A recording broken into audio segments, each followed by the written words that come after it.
Hello my dear students, I am Shubham Jha and welcome to my YouTube channel. आज हम आप लोग को बताने वाले हैं एनसीईआरटी में 11th चैप्टर जो कॉनिक सेक्शन से लिया गया है उसका आज पहला एक्सरसाइज हम लोग स्टार्ट करते हैं। तो इसका एग्जांपल आपके पिछले वीडियो में दिया गया था, ठीक है।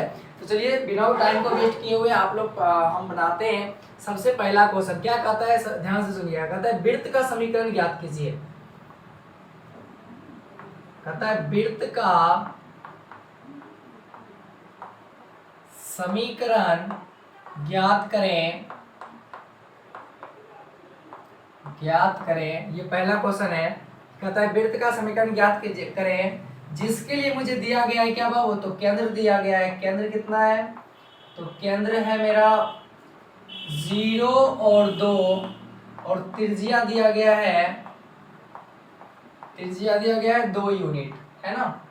2 यूनिट त्रिज्या दिया गया, मतलब कहने का सेंस है कि ये वृत्त का समीकरण ज्ञात करना है जिसका केंद्र कितना है, तो केंद्र 0 2 है और ये रेडियस मेरी कितनी है, तो रेडियस 2 है। इस पॉइंट पे P पे x और y है ना। इसका निकालना है तो कैसे निकलेगा, तो अगर हम इसको C मानते हैं, है ना। ये वृत्त का सेंटर क्या मानते हैं हम लोग, C मानते हैं। देखिए कैसे बनेगा, कितना आसान तरीकों से बनेगा। तो लिखेंगे कि इसमें सॉल्यूशन में लिखेंगे डिस्टेंस ऑफ CP। तो कितना आसान से बनेगा, डिस्टेंस ऑफ CP। बाबू बताओ तो दो बिंदुओं के बीच का डिस्टेंस क्या होता है, root under x2 minus x1 का whole square plus y2 minus y1 का होल स्क्वायर, है ना। तो CP की दूरी कितनी है, CP की दूरी 2 है, तो यहाँ लिखेंगे 2 बराबर रूट अंडर x2 x है ना। ये x1 है, ये y1 है, ये x2 है, y2 है।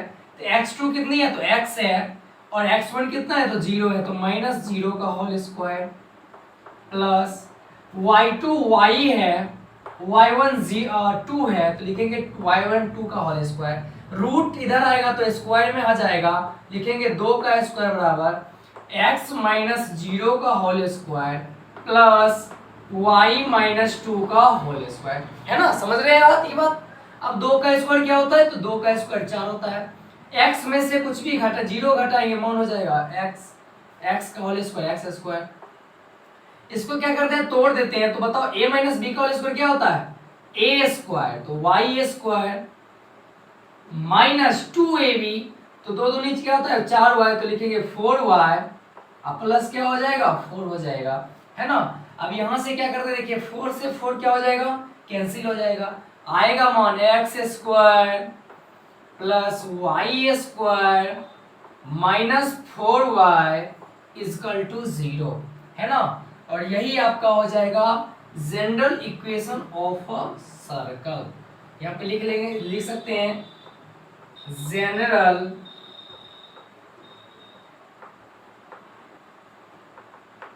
Equation of a circle. देखिए बाबू ये भी आपका आंसर हो सकता है या यहीं से डिराइव करके, यहां से भी डिराइव करके क्वेश्चन ये आंसर आ सकता है कि लिखेंगे x माइनस 0 का whole square plus y minus 2 का होल स्क्वायर और 2 का स्क्वायर कितना होता है बाबू, 2 का स्क्वायर 4 होता है। और ये भी आंसर है बाबू, ये भी आंसर है और वो भी, दोनों आंसर है। देख लीजिएगा क्या आंसर आपको दिया गया है, दोनों है general equation of a slope है। इसका लॉन्ग प्रोसेस ये है और इसका शॉर्ट प्रोसेस ये है, ठीक है। देखिए कुछ नहीं किए, एक केंद्र दिया गया था और एक त्रिज्या की दिया गया था जिससे हम लोग बना चुके हैं, ठीक है। अगला क्वेश्चन चलते हैं, बहुत ही आसान क्वेश्चन था, कोई हार्ड क्वेश्चन नहीं था। चलिए अगला क्वेश्चन की ओर चलते हैं। इसमें भी कहता है कि वृत्त का समीकरण ही ज्ञात करना है। देख लेते हैं क्या कहता है इसमें। तो इसमें कहता है कि वृत्त का सेंटर इक्वेशन ज्ञात करें। यहाँ पे लिखेंगे दूसरा नंबर क्वेश्चन, लिखेंगे वृत्त का समीकरण ज्ञात करें। वृत्त का समीकरण ज्ञात करें, जहां पे लिखा हुआ है केंद्र दिया गया है मेरा, तो लिखेंगे केंद्र कितना है -2 और 3 और त्रिज्या कितनी है, तो त्रिज्या है 4 यूनिट, है ना। देखो कितना आसान तरीके से ये क्वेश्चन बनेगा। क्या करेंगे, सबसे पहले हम लोग सर्कल खींचेंगे, इसमें एक पॉइंट को डालेंगे, जिस पॉइंट को हम लोग सी लेंगे। अब केंद्र दिया गया -2,3, एक इधर ले लेते हैं क्योंकि उधर दिखता नहीं है। तो यहाँ पे रेडियस दिया हुआ है 4 यूनिट, एक लेंगे 4 यूनिट। उसके बाद ये P है जहां पे x और y है। अब इससे बना जो इक्वेशन है विड्थ सर्कल का वही निकालना है। क्या करेंगे, कुछ नहीं करना था इसमें भी सॉल्यूशन में वही करना है। लिखेंगे सॉल्यूशन, लिख सकते हैं डिस्टेंस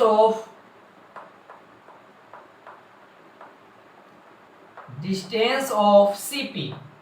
तो CP का डिस्टेंस कोई भी दो बिंदु का समीकरण, ये डिस्टेंस फॉर्मूला क्या होता है, x2 - x1 का whole square plus y2 - y1 का होल स्क्वायर।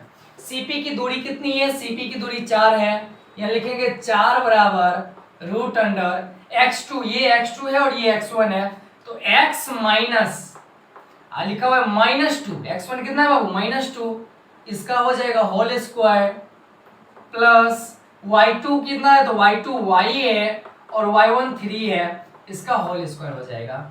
अब रूट इधर आएगा तो क्या होगा, स्क्वायर में हो जाएगा, तो लिखेंगे 4 का स्क्वायर बराबर x माइनस माइनस क्या होता है बाबू, प्लस होता है, तो +2 का होल स्क्वायर प्लस y -3 का होल स्क्वायर।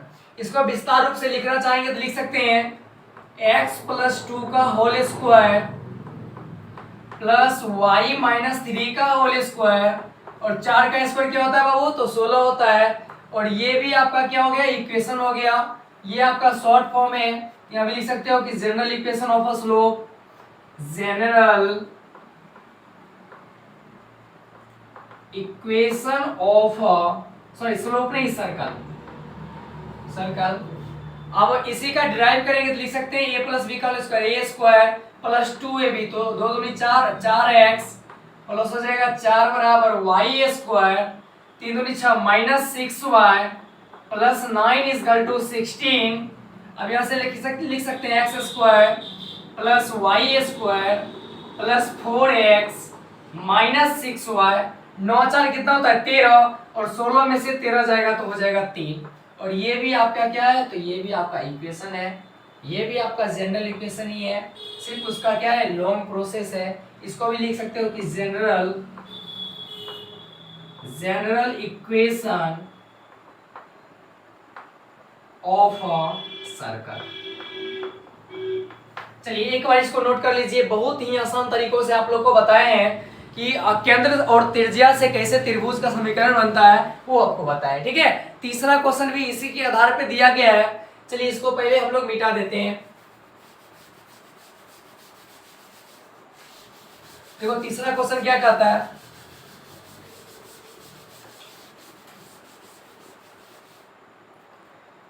तीसरा क्वेश्चन कहता है कि केंद्र, वही क्वेश्चन है सेम टू सेम बाबू।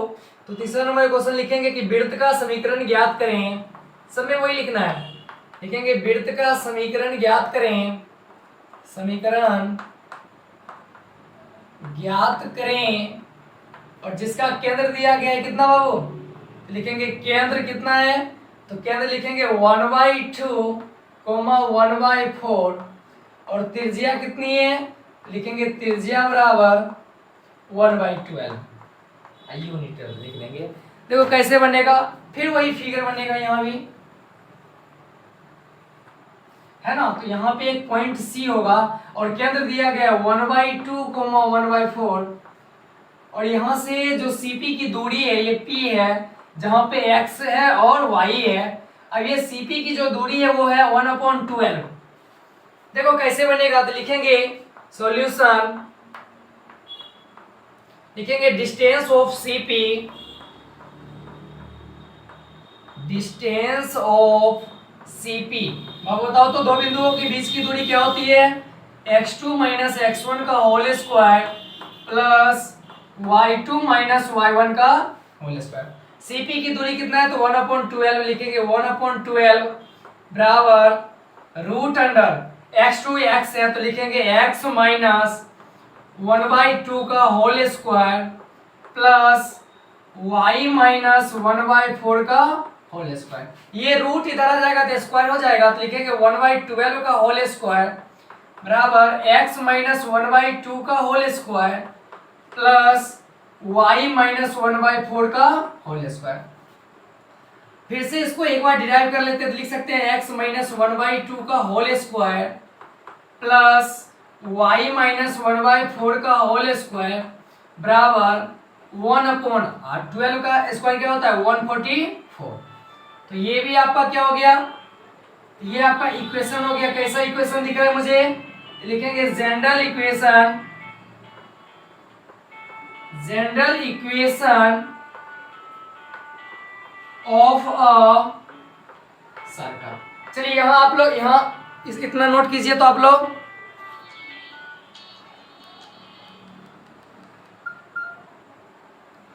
कितना नोट कर लिए। चलिए आगे देखते हैं।